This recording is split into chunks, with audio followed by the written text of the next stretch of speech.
This is Southwest Florida in Focus. Coming up is the future of American politics being left in the hands of Generation Z. We learn more about the youth movement coming to the polls and the impact younger Americans will have on the November midterm elections. The restoration of Fort Myers Beach after Hurricane Ian reaches a milestone with the groundbreaking of the multi-million-dollar fishing pier. And an education on the importance of balance. With more than 1 million Floridians at risk for a potential dangerous fall, we find out how one community is bringing stability to its residents. Hello, I'm Jennifer Crawford. Thank you for joining us. According to the Harvard Kennedy School, Gen Z voters, those between ages 18 and 29, helped sway the 2024 elections towards the Republican Party. But just 2 years later, Harvard's new national poll of youth voters shows most young people believe the country is now heading in the wrong direction. The Harvard Youth Poll reveals about 1 in 4 support President Trump in Congress. Young people say they are under immense economic pressure and that they've lost faith in the current political system. 35% of those polled say they will definitely vote in November. Policy advocate for Protect Democracy, Lara Hicks, joins us now with more on the power of young voters this election cycle. The Florida primary is behind us. Your group sent out Gen Z voting kits, really trying to encourage younger people, and we're referring to those between 18 and 29, to get out and vote. Did it help? I think it did.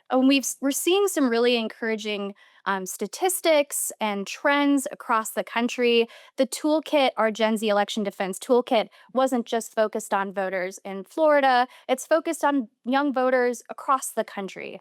And so while we don't have, specific youth voter turnout statistics from the primaries yet, we do have data from a plethora of resources and institutions indicating that more young people this election cycle were registered to vote compared to the midterms in 2022. In fact, 25 states have more young people ages 18 to 29 registered to vote.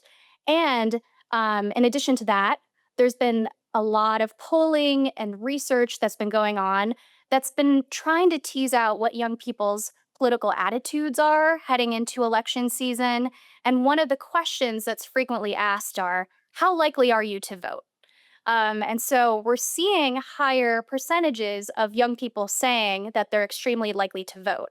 And just one more note on this that I find really fascinating and encouraging. The inner optimist in me is super excited. According to Circle out of Tufts University, we're seeing 56% of young people from their research indicating that they're extremely likely to vote during the midterms. This is a very high percentage and is consistent with what we've seen actually in presidential election cycles. Normally, you would think we would have a little bit of a drop off in terms of young people's, perception of whether or not they're going to participate in the election. But actually, these rates are consistent with what we've seen, say, in like 2020. And while voter registration and voter intention is not the same as the actual information of did young people turn out? Did they actually vote? Did they actually participate? These two data points are really encouraging signs that we're actually going to have higher youth turnout in the midterms this year. And Gen Z is more likely to register nonpartisan than boomers. It's their single largest category in Florida, and that's according to Independent Voter Project, which is a nonpartisan group. Why do you think this is? Oh, that's such a great observation and really fascinating about my generation. I don't have like a but for cause as to why that is, but based on what I know from my peers, from my work, and from the research that I've done at Protect Democracy, it's pretty clear that young people are very upset about the state of our democracy, and our two-party political system is a part of that, right? If you're not identifying with candidates that are Democrat or Republican, you're more likely to register nonpartisan or independent. and look for candidates that are new, that are fresh, maybe challenge current systems or the establishment, and that have messaging that resonates more with you and the situation that you're facing. What are some of the key issues that you are seeing that are encouraging younger voters to get to the polls? Yeah, absolutely. So, in terms of actual substance, I mean, I would be remiss not to acknowledge how hard it is economically for many people right now. We're seeing higher cost of living, higher cost of housing and limited housing, higher education costs, and difficulty with people retaining and also trying to find jobs. All of this obviously is a huge priority for young people. And so they're ultimately looking for candidates that they feel can best deliver on those needs that they have, their ability to contribute to a meaningful, productive life, their ability to get an education, their ability to get food on the table, and to afford a place to live. But beyond that, they're also looking for candidates that don't represent the status quo. Young people are pretty upset and not confident with how our current democracy is operating and how it's able to deliver on its promises for young people and all Americans. So, if candidates are able to very, well articulate their vision for what young people's futures can look like and how their needs can be met in their campaigns, that's going to be appealing to more young people that are registering independent and young people in general. All right, Lara Hicks, thanks for joining us again. Thanks for having me. With the midterms approaching, you can find more information on political issues by visiting our website, WGCU.org. Coming up, supplying the tools needed as part of the Fort Myers Beach rebuild.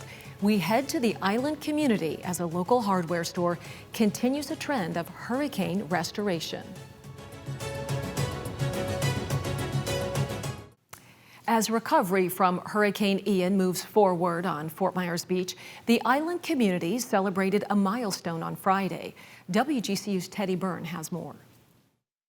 This pier, it's more than just a fishing pier, guys. It's more than just a place to walk and take in a nice view. This is a symbol. It's a symbol that we're coming back. 4 years ago, as Hurricane Ian ripped through Fort Myers Beach, the iconic fishing pier was caught in the crosshairs. Left behind was a concrete skeleton. Rows of pilings were all that remained of the popular tourist destination. But as Fort Myers Beach continues restoration efforts to its downtown, city officials held a groundbreaking to begin the process of resurrecting the centerpiece to Times Square. Lee County Commissioner David Mullica represents Fort Myers Beach. He shares what the pier represents. This pier is the Eiffel Tower Chamber of Commerce postcard landmark structure of Lee County. It is what you see on every brochure and every postcard growing up here, and it's a destination that so many of us have grown up here enjoying. And to see this get back when it's completed will truly be a symbol of resilience, regrowth, and a fresh start reset for all of us here in Lee County. The new pier will not be a facsimile of its predecessor, but a beefed-up version. Renderings show a pier roughly 1,000 feet long and 12 feet wide.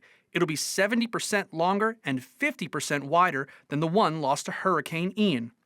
Durability will also be a main focal point on the $14 million construction, with reinforced concrete pilings, a concrete deck, and aluminum railings. The new pier looks to be ready for any potential inclement weather, and according to Lee County Commissioner Trish Petrowski, will continue to serve as an island landmark. I'm happy to see it coming back bigger than ever. You're going to be able to see it from your boat way away.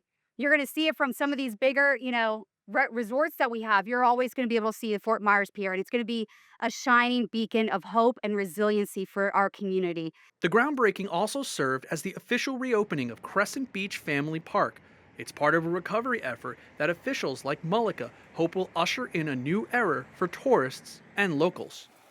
As a kid who's lived here my whole life, I remember my grandfather walking me down the pier after we had ice cream at Dairy Queen, get a bucket of shrimp and go fish at the end of the pier. Some of those lifetime memories that I look forward to generations to follow to have similar joy in their lives from this structure. For WGCU News, I'm Teddy Byrne. The new pier will have expanded walking paths, 3 shaded structures, and extra spots for fishing. Now, town officials hope that the pier will be completed by the end of summer in 2027. They also remind everyone that as construction begins, parts of the beach will be closed off to the public. Fort Myers Beach is also welcoming the return of businesses lost to Hurricane Ian. WGCU reporter Youn-Joo Park visited one groundbreaking 4 years in the making. In Fort Myers Beach, business groundbreakings reveal deep roots of its locals. Longtime resident Selena Spalding says this land was the romping ground of her sons in the 1980s. The boys, of course, are original Beach Boys, along with the Belger boys, Graham and Grant, and we just became family, as the whole community of Fort Myers Beach was. Her son, Charlie Spalding, reminisces about those weekend activities. We'd wake up on a Saturday morning and meet up at the south end of the island where a lot of us kind of lived down there, and then we'd walk and skimboard all the way up the island, and that was... No shirts, no shoes, no sunscreen, unfortunately. Decades since, the kids have chosen to deepen their roots in Fort Myers Beach as business owners. But Hurricane Ian of 2022 nearly obliterated their dreams. 4 years later, on this Saturday morning, a crowd of almost 100 gathered to break ground on a business location. Owner Graham Belger talks about the complete devastation of his hardware store named the Goodz. Complete nightmare, as you can imagine. My whole building was half gone. Everything inside it was gone. It was the worst day of my life. It was bad. His business is still operating out of 4 trailers. 2 trailers house tools and hardware parts for contractors and local homeowners. 1 trailer has souvenirs for tourists. And 1 trailer offers a must-have for everyone on Fort Myers Beach: ice cream. Employee Larry Fowler shows items filling up every nook and cranny of the trailers. You never know what people want. We try to have a little bit of everything. As the Goodz hardware store serves the diverse needs of its local clientele, employee Brandon Harvey says it is propped up by others in the business community. Everyone on this, little block that we have, we call it our neighborhood. It's just everyone knows everyone. We support their businesses. They come over and support our businesses. That's the way this island runs. Charlie Spalding points to an event that epitomizes business solidarity in the hurricane's aftermath. The restaurants closed down because they got flooded out, but they opened up a tent, they brought coolers down, they had employees there working, helping to provide food for all the workers that were down on the island. Other business owners, like Mitul Chotani of Cold Stone Creamery, can attest to the special quality of Fort Myers Beach. To him, the business-to-business interactions are like the olden days, where neighbors went to one another to borrow milk and eggs. Even my landlord, who is literally next door to us, Mr. Wave, he's super helpful because we do smoothies, but we don't have space for ice maker, right? So we always run to him, and he always helps us to whatever we need, he is there. Brandon Harvey says the support from other businesses is invaluable to keeping hopes alive, hurricane or not. The support from the community, the town workers, the people that are, out and about in the community every day have accounts with us, so they utilize us every day. And people know the Goodz. It's a local name. It's a brand that people want to keep around. It's a mom and pop place on this island that people want to see thrive. And that sense of care solidifies the resolve of Graham Belger to rebuild his new Goodz hardware store here on Fort Myers Beach. I do not give up easy. I'm very resilient. I just know deep down that I can make this work, and I'm not giving up. The construction will be built to new FEMA hurricane code to withstand future storms. And when it's ready for the Goodz store and the Fort Myers Beach community, it will be a victory worth celebrating again.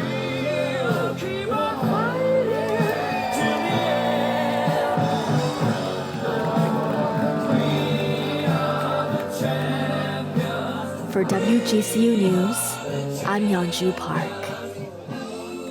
For more stories on hurricane recovery and the restoration of Southwest Florida's tourism industry, you can visit our website, WGCU.org. Earlier this year, we introduced you to Sol Reyes, an Immokalee teenager who was invited to Rome as part of a global peace initiative. Well, now the 18-year-old is traveling to Sweden to accept an international award for his efforts supporting migrant families. Reyes is being honored as the United States recipient of the 2026 Young Courage Award in Stockholm this week. WGCU's Dana Harpster has more. I'm joined in studio by Sol Reyes, a recent graduate of Immokalee High School and recipient of the International Young Courage Award from the Embassy of Sweden in Washington, D.C. Thank you for joining me, Sol. Thank you. First, tell us what Students Advocating for Change is all about, because I think that's why you were awarded this, correct? Of course, yes. I'm the founder of the Students Advocating for Change. It's a youth-led nonprofit now, but 2 years ago we started as a group of high school students. We were focused kind of, on our studies, but what happened in our community kind of outweighed some of that. We started to think about certain things and started to see things that was happening in our community, these injustices that were happening, and we wanted to plug in as youth and create kind of an impact. So we started Students Advocating for Change. We started off with care packages, community care packages that we gave away to our community members that had hygiene items, our farm workers. And then it also had Know Your Rights cards. And then we also did travel reunification bags for families that were affected by a lot of the federal law enforcement that was happening in our community. When you talk about injustices, what do you mean specifically? Of course, yeah. So federal law enforcement has essentially targeted our community for these past 2 years. Around early winter time last year, we started to see an increase in escalation and frequency of raids happening, and targeting of vans, work vans, and work buses. And it developed over the years, and it really has been an injustice. It's targeting our farm worker community. Immokalee itself has been a community full of farm workers since it originated, and there's been a large migrant population.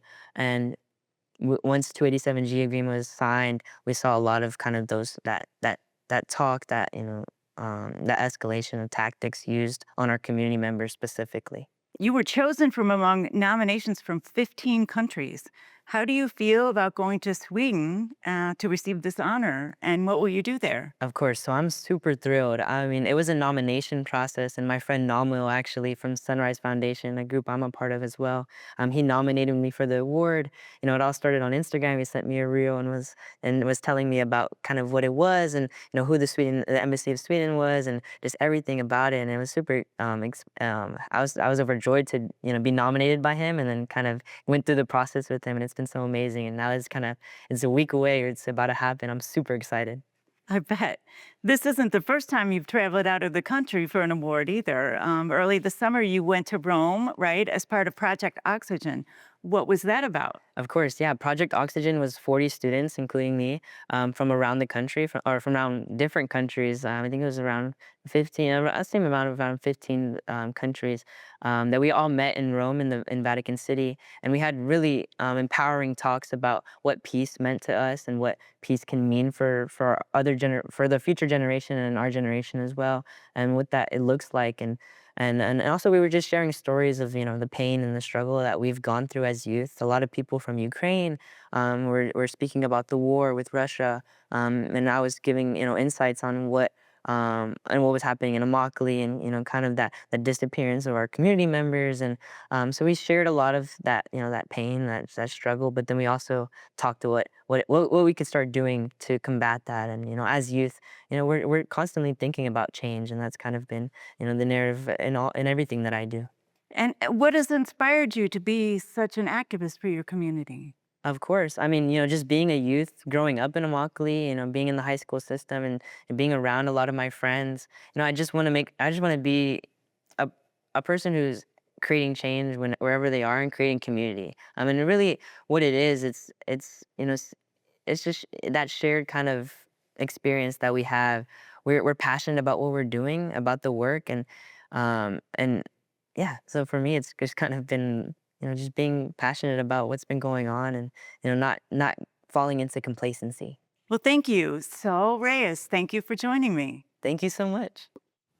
Here's another fact from the WGCU newsroom. The Young Courage Award honors recipients between the ages of 13 to 20 years old from all around the world. According to the Swedish Institute, the award was established to commemorate the legacy of Swedish diplomat Raoul Wallenberg. He is credited with saving tens of thousands of Jewish citizens during World War II. This year's ceremony will be held on August 27th in Stockholm. After the break, it's a position no one wants to find themselves in. With over 1 million Floridians considered a potential fall risk, one community is getting ahead of an unexpected stumble by teaching better balance.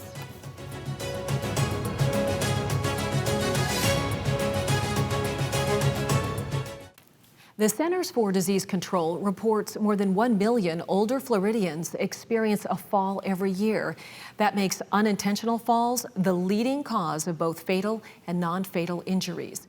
WGCU's Carrie Barber takes us to Naples, where seniors are learning how to prevent falling. 7, 2, 1, eyes up, 8, 2. I fell twice, right smack on my face, and I was very unhappy after that, so I said, I've got to do something. 2, 1, drop through your heels, good. That's Yvonne Menard. Since those unfortunate falls, she started attending balance class nearly every week at the Carlisle in Naples where she lives. The class is taught by fall prevention specialist Chris Williams. If you've known anyone over the age of 65 that has fallen or broken a bone as a result of that fall, it becomes a downward spiral if you're not careful. I just read research that stated in a 5-year period for those that fall over the age of 65 and break their femur, the mortality rate at the 5-year mark is 56%. So for these guys to stay strong means they stay mobile. If they stay mobile, they stay independent. According to the CDC, each year there are about 3 million emergency department visits brought on by older people's falls. They're also the leading cause of traumatic brain injury. The fall prevention class has been running for about 4 months, and it's one of the most popular exercise classes on the docket. Williams teaches balance as well as strength, which helps people stay upright and injury-free. Natalie Lewis helped recruit Williams to teach the class. She knows that her fellow residents appreciate it. There's talk after the classes. That was great. I feel better. And so it really is important, and especially balance, because as Chris said, in the United States, 1 person falls every 11 seconds. Just the right foot, just out and in. Now the left foot, out and in. Mary Bradley is a big fan of the class. She said that she's getting stronger since she started attending. I've done it every week. And I sit down. You want me to show you how I sit? Sure. I'll show you how good I am at this. See, like this? And I do my homework. It's very important. So now I'm going to sit down and shut up. To improve your own balance and strength, Williams recommends starting by simply sitting down in a chair and standing up. He says to go slowly. Count to 4 on the way down and 4 on the way up. Do that 5 times or so, write down that number, and the next day try to do more. And even more the next day, and so on. As for the Carlisle residents, they'll be happy to keep coming to class. I come every Tuesday at 11:30. I get here early just to practice. It's a wonderful class. I'm very glad that he's here in person. Yeah, and I like hearing his stories and doing the exercise and doing the homework and not falling. Knock on wood. For WGCU News, I'm Carrie Barber. 2, 1. Coming up on our next program, the USDA cracks down on SNAP recipients in Florida by restricting a number of food items that are deemed low nutrition. The government oversight coming as the agency aims to curb Florida's growing obesity crisis. Thank you for joining us. Make sure you visit WGCU.org, where you'll find all of our stories. We look forward to seeing you again right here on Southwest Florida in Focus.